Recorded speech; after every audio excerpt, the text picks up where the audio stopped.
Pero nung nakita ko ho yung video, mga kababayan, parang ganun lang ho. Nawalan na ako ng gana kay Joel Villanueva. Bastos pala. Na sinasabi out and out sinasabing pag nagsalita si Senator Risa, mag-point of order ka, wag mong papas. Di ba? Huwag mong pagsasalitain para huminto siya. Yun po yung sinasabi kong kabastusan ni Joel Villanueva. Out sinasabing pag nagsalita si Senator Risa, mag-point of order ka, wag mong papasalitain. Tawag ka sa kanya coach eh. Yung sasabi mo, Alan, kitang-kita yun. It's impossible that you would not see that. Buti na lang, hindi ganun kadaling patahimikin si Senator Risa. At totoo ho. Tuloy-tuloy ho, mga kababayan. Ako ho naniniwala. Kumbaga, ayaw bastusin ni Risa Ontiveros yung konstitusyon ng Pilipinas, kaya po ipinaglalaban ho. No? Kahit na napakadami po nila, tumitindig pa din po. Pinagmamalaki nga ng mga DDS, di ba? 18 versus 5. 18, mga kababayan, na ang tingin ko po ay illegal yung pagpapatagal nila dyan sa impeachment na yan. Kasi po, ang sabi ng konstitusyon, shall forthwith, agad-agad. Hindi nila sinusunod. I have the floor! I have the floor, di ba? Yun ang Sino sabi kaya niya. nag-mentor kay Sigaw Senator ng Risa? sigaw, di ba? Wala nang ganyan. Ano? Pero Bastos ho, mga kababayan. Ano naman po ang masasabi, mga bossing, ni Win Gatchalian? Eto naman po si Senator Win Gatchalian, mga boss. Na dun sa ganung posisyon. Inhibit ay personal yan eh. Dapat mayroong mabigat na dahilan. Kung ikaw ay mag-inhibit o hindi. Dahil Po, doon sa mga Duterte Black, sila mag-i-inhibit.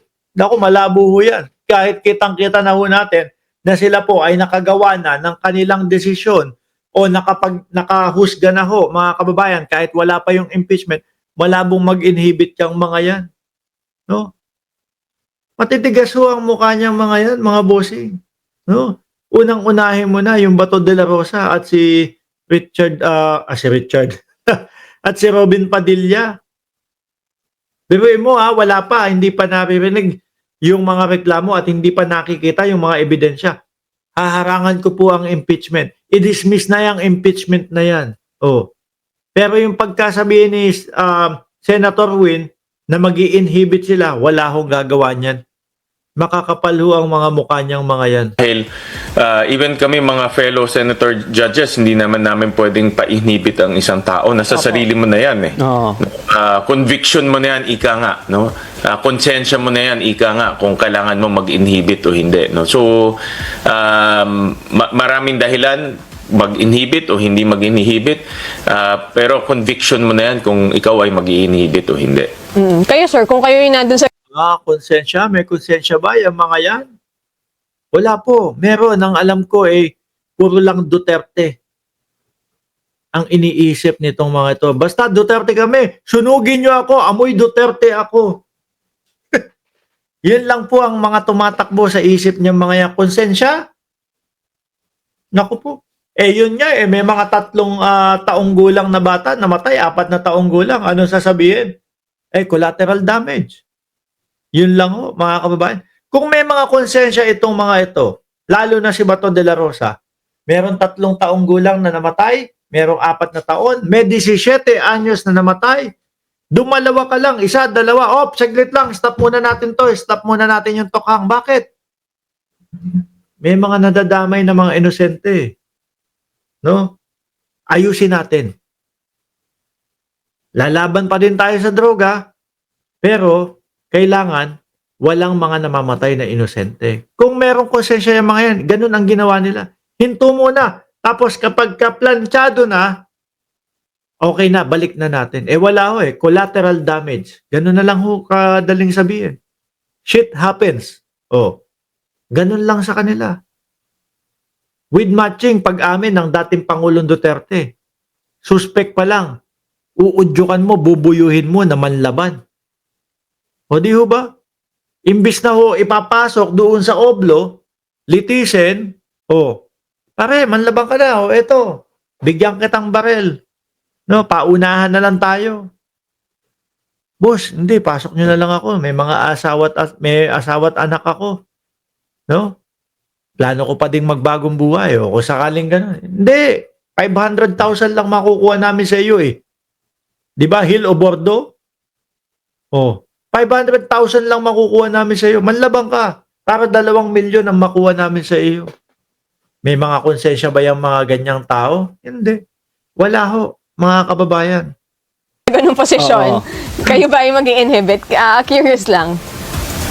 Maraming dahilan eh. Pwede mo naman sabihin, ako ay kaalyado ko sa ganito, pero pagdating sa trial, mawawala na yon, no? So, maraming dahilan. Talagang babagsak yan sa konsensya ng mga senator. Walang mga konsensya yon. Sabi ni Geraldine Dosol, Boy Dila, sugo ni Satanas, Villanueva. May bago na tuloy May bago na tuloy, ano tawag dito? May bago ng palayaw. Di ba? Si Villanueva. Sabi ni June Villar, wala kang boses, sir. Okay lang yun. Ikaw lang naman ang hindi nakakarinig. Naririnig naman nila ako. Ano ba, mga bossing?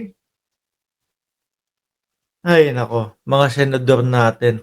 Huling-huli, halatang halata. No? Mga nagkukuntsabahan ho, mga kababayan.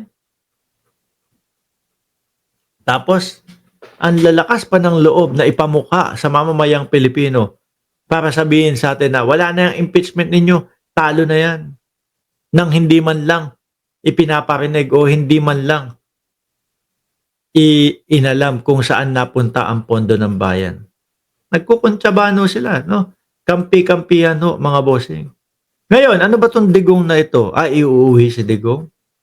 Ano daw sabi ni Sara Duterte? May pahabol pa pala dito ho. Ano? Kasi sa yung dalawa ni Ito ho. Ito yung banat, mga bossing. Kasi 'di ba? Tinanong si Atty. Claire Castro, ano po ang masasabi ninyo doon sa tambalang Amy Marcos at Sara Duterte?